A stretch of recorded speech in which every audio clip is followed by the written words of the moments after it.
안녕하세요. 지금 생각해도 너무나도 아찔하고 세상에 어떻게 이런 일이 나에게 생길 수 있나. 놀라움을 도저히 금치 못해서 용기를 내서 이렇게 사연을 쓰게 되었습니다. 저에게는 세상에서 눈에 넣어도 안 아플 너무나도 사랑스러운 아내가 있었어요. 아내는 저와 아들에게 정말로 헌신적이었죠. 사실 아내와 저는 조금 특별한 곳에서 만났어요. 바로 우울증 치료센터. 국가에서 운영하는 심리건강센터에서 집단 상담하는 과정에서 서로를 알게 되었지요. 안녕하세요. 저번에 명상 수업에 나오신 분 맞죠? 오늘 집단 상담도 들으시는 거예요? 얼굴 자주 보니까 반가워서 용기 내서 먼저 인사해봐요. 어머, 안녕하세요. 저도 봤어요. 저번에 보니까 말씀도 잘하시더라고요. 저희 힘내서 빨리 건강해져요. 라고 간단하게 인사를 나누면서 저희는 점점 가까운 사이가 되었지요.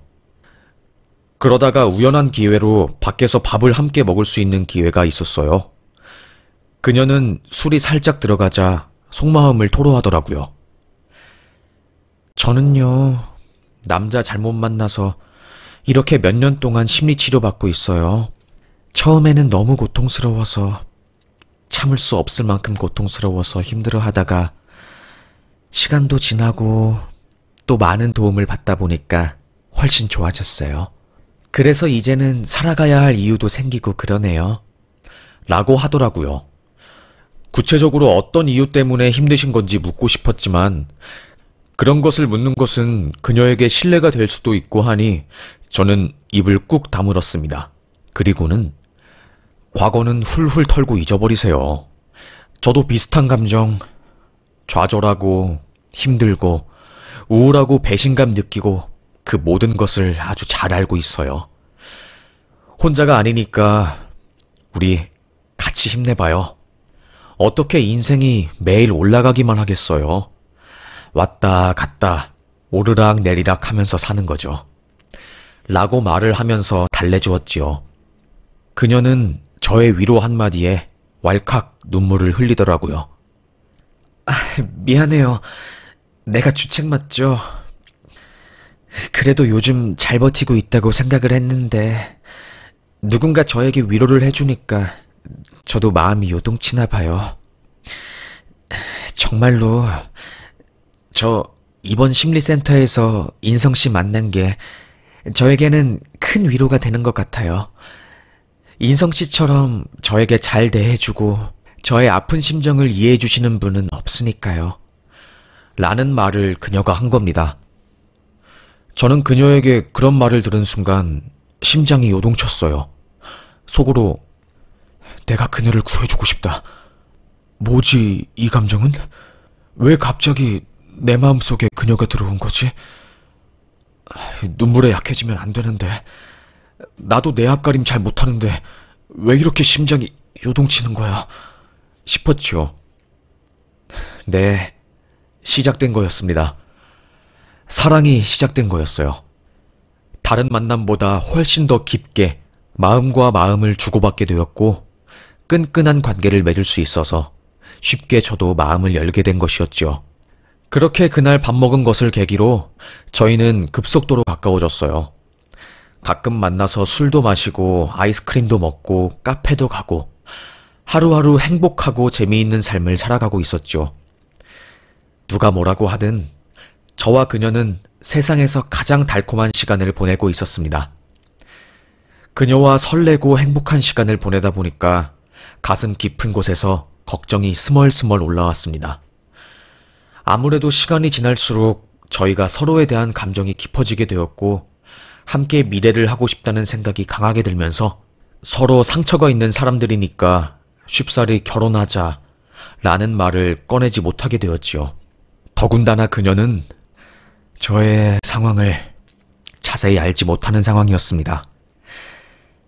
사실 저는 아이가 한 명 있어요. 미혼부인 거죠. 결혼을 기약한 여자가 저의 아이를 가지게 되었고 혼전 임신이 되어서 저는 기쁜 마음에 없는 돈 있는 돈 싹 다 모아서 결혼 준비를 하고 있었어요. 아이 낳은 이후로 결혼식을 올리려고 했지요. 그런데 갑자기 누군가에게 익명으로 전화가 온 겁니다. 여보세요? 당신 아내 실체를 모르지? 내가 지금 문자 보내줄게. 라고 말하면서 문자 메시지를 확인해보라고 한 겁니다. 저는 어안이 벙벙해서 이게 뭐하는 상황인지 싶었어요. 문자 메시지를 보니 아내는 제 아이를 임신 중이면서도 수많은 남자들과 몰래 교제를 하고 있는 상황이었고, 애초에 그런 업계에서 일하는 사람이라는 것을 폭로한 증거들이 저에게 보내진 겁니다. 너무 황당했던 저는 아내에게 당신, 이게 지금 뭐야? 뱃속에 있는 아이가 내 아이 맞는 거야? 도대체 왜 나한테 이런 과거를 숨기고 아이 임신하고 나서도 그렇게 남자를 만난 거야? 라고 따져 물으니 아내는 아무 말도 못하다가 아이를 낳은 순간 애를 제게 버리고 몰라, 나 원래 이런 여자야. 솔직히 말하면 아이 생긴 거 당황스럽고 나 아이 키우고 싶지 않아. 당신에 맞으니까 당신이 키워. 하고 홀연히 사라졌습니다. 유전자 검사를 한 결과 그 아이는 제 아이가 맞았고, 저는 한순간에 달콤한 신혼생활을 꿈꾸면서 행복하게 하루를 보내고 있던 사람에게 버려진 미혼부가 되었던 것이었죠. 그래서 저는 남들이 총각으로 보지만 사실은 아이가 있는 애아빠였어요. 그래서 쉽사리 여자를 사귀지도 못하고 혼자서 힘들어하며 끙끙대고 있었을 뿐이었지요. 그러다가 만난 그녀와 관계가 깊어지자 뭔가 마음에서 불안해지기 시작했습니다. 내가 아이가 있다는 사실을 숨긴 채 그녀와 계속해서 만나면 그녀는 나중에 내게 실망을 할 게 분명해. 불편하고 힘들겠지만 내게 아이가 있다는 사실을 솔직하게 말하자. 라고 다짐을 했습니다. 저는 결국 힘겹게 그녀에게 말했어요. 태희 씨, 내가 꼭 하고 싶은 말이 있어요. 네? 인성 씨, 무슨 일이에요? 왜 이렇게 안색이 안 좋아요? 무슨 일 있는 거예요? 아니, 그건 아닌데, 사실 저요, 이혼남이었어요. 아이 있고요. 사실 엄밀히 말하면 이혼남은 아니고 미혼부입니다. 아내가 제 아이를 낳은 뒤에 도망갔고요. 저를 버렸네요. 그 이후로 아내는 저보다 잘나고 돈 잘 버는 남자 만나서 지금까지 잘 살고 있고요. 그게 저에게는 너무나도 큰 배신감으로 느껴져서 제가 계속 아무도 못 만나고 있다가 이번에 이렇게 용기 내어서 만나게 되었습니다. 시간이 점점 흐를수록 불안해지더라고요. 저의 상황을 말하지 않고 태희 씨를 만나는 것은 사기꾼이라고 생각했거든요. 늦게 말해서 미안해요. 이런 내게 실망을 했으면 저를 버리고 떠나셔도 좋아요. 최악까지 각오했거든요. 마음을 아주 굳건하게 먹었거든요. 라고 말을 하니 의외로 태희 씨가 씩 웃는 겁니다. 인성 씨, 내가 왜 인성 씨를 버려요? 인성 씨는 제가 너무나도 힘들어서 바닥을 기고 있을 때 아무것도 물어보지 않고 그저 묵묵하게 제 곁을 지켜주었잖아요. 저는 그런 인성 씨의 인성을 아주 잘 알기 때문에 인성 씨의 과거가 어떻든 상관하지 않기로 아주 오래전부터 저 마음 먹었어요. 사실 저도 지금은 아직 상처가 아물지 않아서 인성 씨에게 제 과거에 대해서 자세히 말해주지는 못하지만 인성 씨와 비슷한 아픔이 있어요. 걱정 마요. 나는 그런 인성 씨의 과거를 이해하니까요. 라고 말해주는 겁니다. 저를 받아주는 의외의 반응에 저는 저도 모르게 눈물을 왈칵 흘리게 되었어요. 태희 씨가 정말 내가 생각한 것보다 더욱더 좋은 사람이구나 하고요. 그렇게 저희는 그날 이후로 더욱더 진지한 교제를 이어나가게 되었고, 제가 경제적으로 안정을 잡고 돈을 좀 더 벌어 집과 차를 마련했을 때, 그때 제가 태희 씨에게 고백을 하여 결혼하게 되었어요. 이미 제가 한 번의 아픔이 있어서 근사하게 결혼식을 치르지는 못했지만 그래도 소소하게 작은 교회에서 약소한식을 치르게 되었지요. 그녀는 저의 아이를 정말 자기 자식처럼 대했어요. 오빠, 나 정말로 이 아이가 내 아이 같아. 오빠를 사랑하는 만큼 나는 이 아이를 사랑하게 되었고, 무슨 일이 있어도 이 아이만큼은 내가 지키고 싶어. 이 아이가 나를 친엄마로 여기게끔 내가 잘 해보려고. 삶에 의욕이 없었던 내가 이 아이를 만나고 나서 다시 활기차게 당당하게 살고 싶다는 생각을 하게 되었어. 오빠, 고마워. 라고 하더라고요. 오히려 나의 아이를 받아준 제가 고맙다고 해야 하는데 되려 저에게 고맙다고 해주니 저도 그 순간 마음속으로 결심했습니다. 그래, 나는 어떤 일이 있어도 아내를 받아들일 거고 정말로 무슨 일이 닥쳐도 아내를 사랑할 거야. 절대로 아내의 손을 놓지 않을 거고 내가 일하는 것도 아내를 좀 더 행복하게 해주기 위해서 일하는 거야. 그래, 맞아. 라고 결심했죠.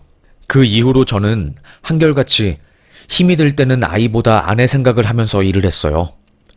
나 하나만을 믿어주고 나와 결혼한 아내. 내 아이를 받아준 천사 같은 우리 아내 생각을 하면서요. 그렇게 살다 보니까 모든 것에 의욕적으로 살 수 있게 되었고 처음에 먹고 살기 위해서 시작한 사업이 점점 번창해서 프랜차이즈점을 낼 정도가 되었어요. 전 좋은 기회가 생겨서 신문사에서 인터뷰를 할 정도로 인생이 술술 풀리게 되었고요. 그렇게 하루하루를 행복하고 감사한 날들을 살고 있었어요. 아이는 무럭무럭 자라서 초등학교 입학을 앞에 두고 있었고요. 그런데 하필 아이 입학식 날 제가 중요한 사업 계약 날이 겹쳐서 30분 정도 늦게 도착하게 된 겁니다. 저는 아내에게 자기야, 광수 입학식 날 바빠서 내가 조금 늦을 것 같아. 자기가 먼저 가서 광수 입학식 좀 지키고 있어줘라. 최대한 일 빨리 끝내고 갈게. 알겠어. 그날 광수 입학식 하는 거 카메라로 찍고 있어야겠다. 라고 하더라고요. 그렇게 저는 큰 걱정 없이 일을 끝내고 광수 입학식에 20분 정도 늦게 도착했습니다. 운동장에서 광수는 열심히 담임 선생님의 말을 들으면서 이런저런 이야기를 듣고 있더라고요.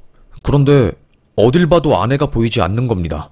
전화를 해도 받지를 않고 두리번거렸어요. 아니 뭐지? 아내가 안 왔을 리가 없는데? 이 사람이 전화도 안 받고 어디서 도대체 뭘 하고 있는 거야? 이상하네 정말로. 라는 생각이 들었습니다. 걱정이 꼬리에 꼬리를 물고 있을 때 운동장 뒤편 놀이터 쪽에서 아내가 사용하는 카메라가 모래사장 위에 떨어져 있었어요. 저는 그걸 주워서 켠 후에 안에 있는 앨범을 확인해보니 아내의 카메라가 맞았습니다. 아내는 10분 전까지만 해도 아들의 입학식 장면을 열심히 찍고 있었어요. 그런데 한순간에 갑자기 사라진 거였습니다. 저는 아내가 잠깐 어디 급하게 화장실을 간 건가 아니면 카메라를 잃어버린 줄 알고 지금 찾고 있는 건가 싶어서 그 놀이터에서 떠나지 않고 있었어요. 아들의 입학식이 끝나는 시간까지 아내는 보이지 않았습니다. 입학식이 끝난 아들은 아빠 왔어? 엄마는 어딨어? 엄마는? 라고 물어보았지만 저는 해줄 말이 없었어요. 대충 엄마 잠깐 일이 생겨서 아빠한테 카메라 두고 갔어. 라고 할 뿐이었죠. 일단 광수 밥은 먹여야 하니까 저는 급한 대로 아내에게 문자로 자기야 입학식 벌써 끝났어. 어디야? 카메라도 두고 그렇게 급하게 어디로 간 거야? 문자 보면 바로 전화 줘. 걱정돼서 정말 미치겠다. 라고 보내놓았습니다. 그리고 걱정을 가득 안은 채 광수와 짜장면 집에 가서 우울하고 무거운 짜장면을 입에 우겨놓고 있었어요. 입학식 하느라 잔뜩 긴장을 한 광수는 집에 가서 새근새근 잠이 들었고 저는 그런 광수를 깊은 잠에 재워두고 밖에 나와서 광수 초등학교 운동장과 교실 이런 곳을 싹 돌아보았습니다. 그런데 아내는 보이지 않았어요. 이상함을 느낀 저는 초등학교 수의실에 가서 아저씨에게 물었습니다. 아저씨, 여기 운동장에 카메라 있죠? 있긴 하다만 넓은 운동장을 카메라 한 대가 찍고 있어서요. 왜요? 무슨 일이 있어요? 아니, 그게 아니라 잠깐 제가 물건 찾는 것 때문에 그런데 CCTV 오늘 좀 볼 수 있을까요? 라고 핑계를 대니 별 거부 없이 보여주더라고요.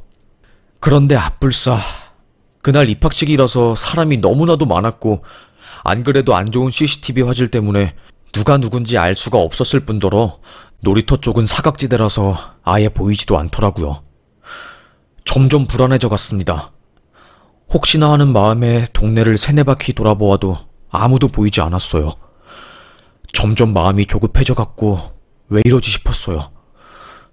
이게 아닌데 어떻게 하면 좋지 하고요. 그렇게 시간이 흐르고 있었고 밤 12시가 되어도 아내가 돌아오지 않자 저는 직감적으로 뭔가 일이 잘못되었다고 생각했습니다. 경찰에 가서 아내가 12시가 넘었는데 집에 오지를 않네요. 전화도 안 받고 이 사람이 이럴 리가 없는데. 성인이시고 아직 새벽도 안 되고 했으니 일단 3시간 정도 더 기다려보고 그래도 집에 연락이 없거나 하면 그때 실종신고 접수하고 저희가 수색할게요. 아이와는 다르게 성인은 집에 안 들어왔다고 해서 바로 실종신고 접수가 불가능합니다. 불안하셔도 조금 더 기다려보세요. 연락이 분명 올 거예요. 라고 말을 하더라고요. 법이 그렇다고 하니 어쩔 수 없이 저는 불안한 마음을 가득 안고 아내의 연락을 기다렸어요. 하지만 끝까지 아내의 연락은 없었습니다. 너무나도 무서웠어요. 그런데 저의 직감은 현실이 되었습니다. 아내는 하루, 이틀, 3일이 지나도 소식이 들려오지 않았고 사태의 심각성을 파악한 경찰은 그 일대 전부 CCTV를 돌려보기 시작했어요. 딱 하나 장면이 찍혔더라고요. 아내가 운동장 밖에서 한 남자와 싸우듯이 이야기를 하다가 갑자기 그 남자와 함께 CCTV가 없는 사각지대로 사라졌다는 것을요. 그마저도 너무나도 화질이 안 좋아서 사람 식별도 불가능했는데 제가 아내의 인상착의를 알고 있어서 다행히 구별을 할 수 있었죠. 경찰에서는 아무래도 납치나 이런 확률은 극히 낮고 가출이나 그런 쪽으로 생각을 하심이 맞을 것 같네요. 하더라고요. 아니, 행복하게 잘 살고 있는 아내가 가출을 했다는 게 저는 이해가 되지 않았어요. 경찰에서는 가출에 초점을 맞추고 수사를 진행하니까 상황 진행도 더디고 저는 애간장이 타서 정말 미칠 지경이었습니다.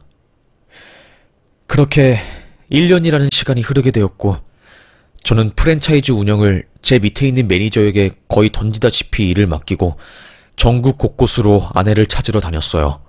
서울역에서 아내의 얼굴이 프린트된 인쇄물을 가지고 저기요, 혹시 이거 보시면 꼭 좀 연락 주세요. 이거 확인 좀 해주시고 얼굴도 좀 자세히 봐놔주세요. 하면서 정말 간절하게 전단지를 돌렸습니다. 사람들은 생각보다 남의 일에 관심이 없더라고요. 무심하게 저의 간절한 손을 툭 하고 팔로 밀치고 가든가 전단지를 받고서도 제 앞에서 슉 버리기도 했지요. 하지만 그런 행동들은 저에게 큰 문제가 되지 않았습니다. 그저 빨리 아내를 찾아야 한다, 이 생각 하나뿐이었으니까요. 저는 전단지로는 효과가 약할 것 같아서 저희 동네에 버스 광고도 붙였고요. 제가 봉고차를 하나 사서 거기에 현수막을 걸고 아들을 태워서 전국 일주를 했어요. 아들은 아빠, 우리 여행 가는 거예요? 엄마는 언제 오는 거예요? 라고 물었고 저는 눈물을 꿀꺽 삼키면서 우리 엄마 찾으러 가는 거야. 우리 아들 여행 겸 엄마도 찾으러 가는 거지. 하면서 입술 떨리는 것을 겨우 감추고 말했습니다. 충남, 전남, 땅끝마을, 해남 찍고 혹시 몰라 현수막을 등에 두르고 갈 수 있는 남해안 쪽 섬이란 섬은 배편으로 전부 가보고 올라오면서 부산, 경남, 대구를 찍으며 전단지도 돌려보았지만 저에게 오는 전화는 그저 장난 전화뿐이었어요. 이게 1년이 지나고 2년이 지나니 제발 시체라도 발견하게 해주세요. 라고 마음이 바뀌더라고요. 시간이 지날수록 내 아내가 살아있다는 희망이 사라지니까 저도 절망적이고 우울해지더라고요. 하지만 아들이 초롱초롱한 눈빛을 가지고 있는 아들이 살아있으니까 저도 아들을 포기하고 세상을 등질 수 없으니 어거지로 어떻게든 살아냈습니다. 아들에게 저는 아들아, 엄마가 사라졌어. 어디 간지 아빠도 모르겠다. 우리 아들 엄마가 많이 보고 싶어도 꾹 참고 학교 생활 잘하면 엄마는 언제 그랬냐는 듯이 나타날 거야. 알겠지? 우리 아들 씩씩하게 학교 잘 다니고 공부도 열심히 해야 한다. 라고 하면서 아들이 엄마에 대해서 더 이상 궁금하지 않게 말을 잘 해주었습니다. 착한 아들은 고지곳대로 믿었어요. 본인이 열심히 살면 엄마가 서프라이즈로 돌아오는 거라고 믿었지요. 제 억장은 무너졌지만요. 하지만 초등학교 6학년 생활을 다 마칠 때까지 아내는 저와 아들의 곁에 나타나지 않았고, 입학식 날 홀연히 사라진 아내는 아들의 졸업식 날까지 보이지 않았어요. 그렇게 졸업식 날 혼자서 제가 아들을 맞이했죠. 속으로 저는 아내가 핏줄이 아닌 아이를 감당하기 싫어서 나의 전처처럼 나를 버리고 도망을 간 걸까? 정말로 믿기 힘들고 싫지만 아무래도 이게 맞는 것 같다. 나는 왜 매번 이렇게 버림을 받는 것일까? 나도 모르겠다. 왜 이런 삶을 사는 거지? 하면서 굉장히 힘들어했어요. 그렇게 시간이 지나서 아들이 중학교에 올라가게 되었고, 나중에 돌아올 엄마에게 떳떳한 아들이 되고 싶었던 제 아들은 공부를 열심히 해서 과학고등학교에 입학하게 되었어요. 입학날, 아빠, 나 엄마가 실종되었다는 거 알아. 그렇지만 언젠간 엄마가 꼭 돌아올 거라고 믿고 그날을 위해서 나 그 누구보다 열심히 공부할 거야. 그러니까 아빠도 힘들더라도 우리 엄마 포기하지 말자. 라고 해주더라고요. 안 그래도 그녀가 나를 버렸다고 생각하려던 찰나 아들의 한마디에 저는 머리를 쿵 하고 얻어맞은 듯 했고, 다시금 아내를 찾으려고 하는 에너지가 마음 깊은 곳에서 샘솟아 올랐습니다. 그렇게 하루하루 살고 있던 어느 날 갑자기 경찰서에서 연락이 온 겁니다. 저기요, 인성씨 맞으시죠? 김태희씨 실종신고한. 지금 김태희씨 신변이 확보가 되었고 방금 병원에 들어갔거든요? 상태가 조금 안 좋으셔서 종합검진 받고 이제 저희 서로 오실 텐데 3시까지 여기로 와주세요. 라고 하는 겁니다. 저는 처음에 장난 전화인 줄 알았어요. 그래서 믿지 않았지요. 그런데 정말로 형사님이 맞았던 거고, 저는 너무나 미칠 듯이 터질 듯한 마음을 부여잡고 겨우겨우 서로 가게 되었습니다. 형사님은 아이고 말도 마세요. 얼마나 황당스럽게 저희가 사람을 찾았던지. 글쎄 강원도에서 신고가 들어왔어요. 불법으로 가게에서 약을 만들어서 판다고요. 그쪽 강원도 경찰이 집주인에게 신고를 받아서 집키를 넘겨받고 형사랑 강력반 사람들이 세입자 집을 들이닥쳤어요. 거기서 담배용 화초 재배랑 중독성 성분이 있는 여러 작물들을 재배, 수확, 제조하는 과정이 발견된 거죠. 그때 그 방에서 정말 영양실조 직전에 한 여성이 발견되었는데, 지문 검사를 한 결과 실종신고 접수된 여성이라 저희가 급하게 병원에 데려가서 검사를 지키게 된 거였어요. 다행히 건강에는 이상이 크게 없고 영양 쪽에만 조금 문제가 있었네요. 아니, 제 아내가 왜 그런 곳에 있었던 거죠? 도대체 어떻게 된 거죠? 그래서 저희도 수사를 해보니까 그곳에서 그런 일을 하고 있던 남자가 저희에게 주장을 하더라고요. 이 사람은 자기 아내라고, 실종신고는 말이 안 되는 거라고. 그래서 여성분에게 물어보니까 여성분은 충격으로 인해서 아무 말도 못하고, 그래서 조사 겸 저희가 선생님을 부른 겁니다. 라고 말을 하는 겁니다. 말도 안 돼 싶었어요.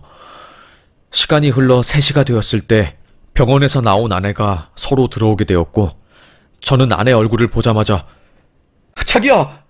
라고 소리를 쳤어요. 아내는 영혼이 빠진 눈을 가지고 흐릿하게 고개를 들어 저를 쳐다보았고 저를 알아보지 못했어요. 그러다가 한 5분 정도 빤히 쳐다보더니 여보 라고 하더라고요. 저는 저도 모르게 달려가서 그녀를 꽉 안았습니다. 그때 뒤에 수갑을 차고 들어오는 한 남자. 그 남자가 들어오자마자 제 아내가 오줌을 지릴 듯이 바르르르 몸을 떨고 있었어요. 아내는 아무 말도 못했고 그 남자는 저와 아내를 째려보며 뭐냐 너 진짜. 아이씨 미치겠네. 일이 왜 이렇게 꼬이는 거야 정말. 욕을 하다가 형사에게 질질 끌려갔습니다. 아내가 두려워하는 모습을 보니 뭔가 일이 생겼구나라고 직감적으로 알게 된 저는 아내와 함께 다른 방으로 가서 아내를 진정시켰어요.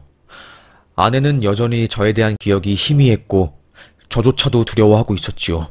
아무래도 이대로 경찰서에 계속 있으면 아내의 심리 상태가 너무 불안할 것 같아서 저는 형사에게 따로 말한 뒤 아내를 데리고 집에 왔습니다. 집에 온 아내는 드디어 하나둘씩 기억이 나는 듯 했어요. 그리고서는 인성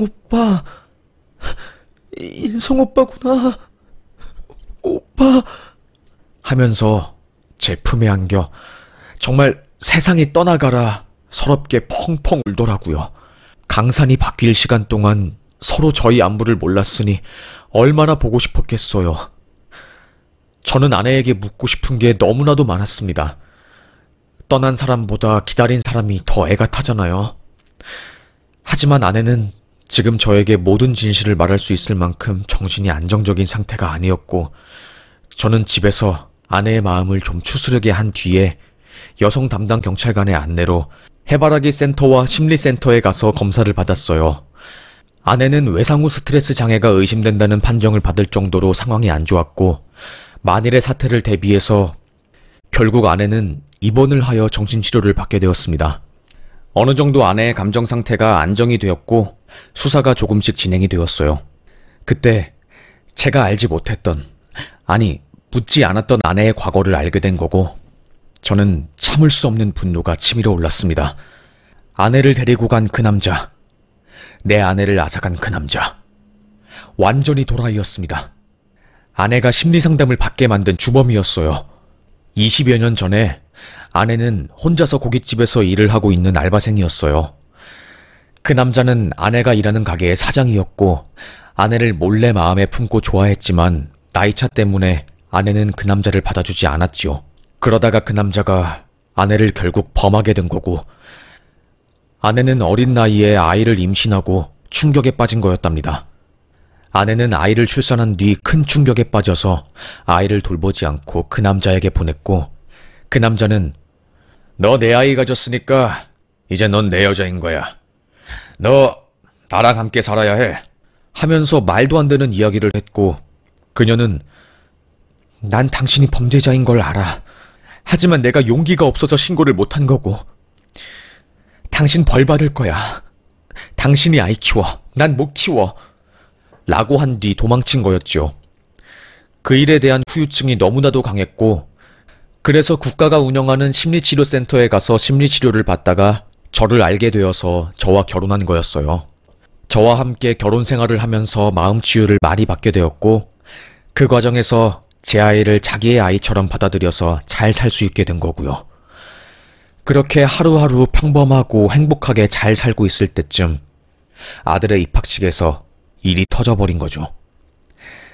그 남자의 아들, 그러니까 제 아내가 낳았던 그 아들과 제 아들이 같은 학교에 입학을 하게 된 거고 아내가 제 아들의 입학식에 갔다가 그 남자를 보고 경기를 일으키며 도망을 가려다가 놀이터에서 딱 잡혀버린 거였죠. 그래서 그 놀이터에 카메라를 떨구고 손을 발발발 떨면서 그 남자랑 이야기를 한 거죠. 그 남자는 네 결혼했네? 웃긴다. 너 결혼하고 나서 네 남편이 네 과거를 아냐? 네가 내 아이 가진 거. 아이고 어쩌면 좋니. 너 남편 아들이랑 내 아들이 같은 학교에 다니게 되었는데 과연 네 남편 아들이 행복하게 학교 생활할 수 있을까? 내가 네 남편한테 네 과거 다 일러바쳐버릴까? 하면서 협박을 한 거랍니다. 과거에 대한 상처가 전부 아물지 않고 그 남자에 대한 공포가 있었던 아내는 결국 이 상황을 제가 알게 되면 제가 무척이나 아내에게 실망을 할 게 눈에 보였기 때문에 결국에 그 남자의 소나기에 들어가게 된 거였죠. 아내를 거의 반강제로 납치한 그놈 자식은 강원도로 내려가서 아내를 감금하고 약을 만들면서 돈벌이를 했고, 아내는 몇 번이나 탈출 시도를 했지만 번번이 실패하게 되었다고 하더라고요. 그리고 그놈의 아들은 홍역에 크게 시달리다가 제때 병원에 가지 못해서 결국 사망했다고 하더라고요. 안 그래도 힘들었던 제 아내의 감금 생활이 의지하던 아이마저 사라져서 마지막 3년간은 극심한 두려움에 시달리면서 매일을 살았다고 합니다. 아직도 생각하면 저는 도저히 믿기지가 않고 어안이 벙벙해요. 이건 아니라고 생각을 했는데, 아이고, 정말 미칠 노릇이었지요. 그러다가 이제 거기 집주인의 신고로 경찰이 조사가 들어오게 되었고, 실종된 제 아내를 기적적으로 찾을 수 있게 된 거였습니다. 저는 아내에게 당신 그런 과거가 있었구나. 하지만 내게 그런 일은 전혀 문제가 되지 않아. 그런 과거를 가졌다고 해서 당신을 향한 나의 마음이 변하지 않는다는 거 내가 누누이 말했잖아.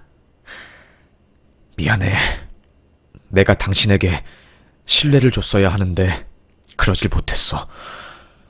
어떻게 보면 이 모든 게 나의 책임인 것 같아. 내가 조금 더 세심하게 당신을 살피고 돌봤어야 하는데 정말로 미안해. 내 탓 같아. 이 모든 게 나의 탓 같아. 미안해. 정말 미안해. 하면서 닭똥 같은 눈물을 뚝뚝 흘렸네요. 기억이 돌아온 아내는 저에게 당신은 여전히 착하구나. 내가 미안해야 할 일인데 당신이 내게 미안하다고 하다니 나는 정말 인복이 너무 좋은 것 같아. 당신 같은 사람을 내 사람으로 맞이하게 되었으니까. 정말 나야말로 미안해. 내가 당신에게 솔직하게 모든 나의 사실과 비밀을 털어놓았어야 하는데 마음의 상처가 아물지 않았던 내가 끙끙 앓다가 결국에 당신과 우리 아들 둘 다에게 상처를 주고 말았네. 그럴 의도가 없었는데 정말 미안해. 하면서 대성통곡을 했어요.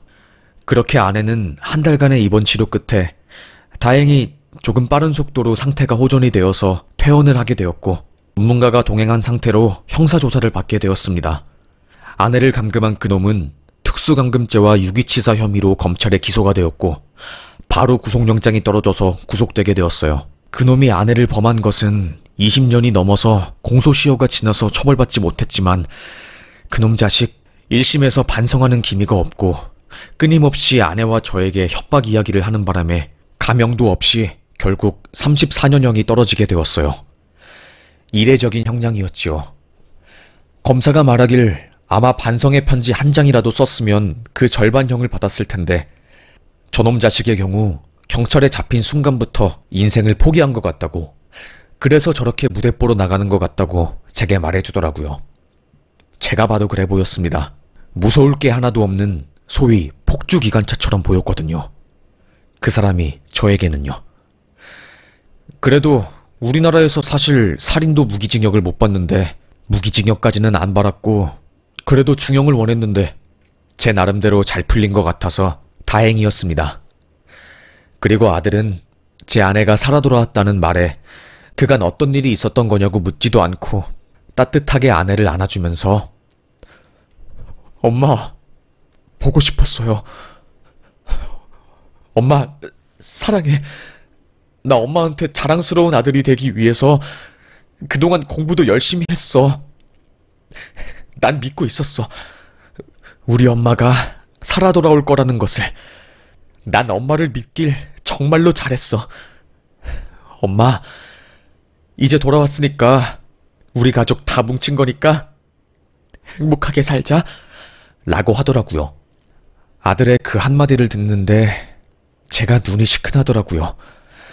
언제 이렇게 커서 엄마를 위로하고 타인의 상처받은 마음을 보듬어줄 줄 아는 성숙한 아이가 된 것인지 신기하기도 하고 무척이나 기특하더라고요. 참 착한 아이 같다는 생각에 흐뭇했습니다. 아내도 우리 애기 엄마 많이 기다렸지? 엄마가 미안해. 엄마가 우리 아들을 1순위로 생각했어야 하는데 그러지를 못해서 실수를 해버렸네. 엄마가 다시는 우리 아들 곁에서 사라지지 않을 거야. 오랜 시간 동안 엄마가 곁을 비웠으니까 이제 남은 시간 2배로 더 잘해주고 사랑해줄게. 엄마가 넘치도록 무한한 사랑을 줄게. 우리 아들의 마음속 사랑의 항아리에 사랑을 넘치도록 담아줘서 흐르는 사랑으로 우리 아들이 주변에 사랑을 베풀 수 있도록 엄마가 사랑해줄게. 라고 하면서 꼭 안아주었어요. 그렇게 저와 아내 그리고 아들은 다시 기적적으로 뭉치게 되었습니다.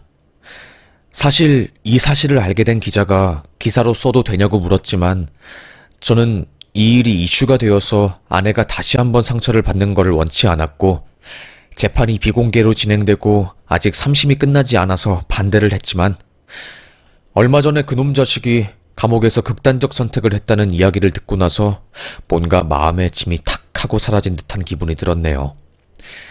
그래서 사건도 다 끝났고 오랜 시간 동안 질질 끌어버린 항소심도 이제는 기소가 말소되어서 경계해야 할 범인이 세상에 사라지니 마음도 홀가분해서 이렇게 제가 직접 사연을 세상에 쓰게 되었네요. 혹시라도 제 아내와 비슷한 일을 겪으신 분들 절대로 그놈들이 하는 협박에 넘어가지 마시고 경찰이나 주변 사람들에게 구조 요청을 하시고 제발 혼자서 끙끙 앓지 마세요. 문제는 나눌수록 해결이 쉽습니다. 속으로 끙끙 앓고 혼자서 해결하려고 할수록 사태는 더더욱 심각해지는 거니까요. 그럼 지금까지 저의 이야기를 들어주셔서 정말로 감사합니다. 여러분 모두 늘 행복하시고 감사한 하루 보내시길 바랍니다. 저는 이런 일을 겪고 나니까 평범하게 살아가는 하루하루가 너무나도 행복하고 기분이 좋네요.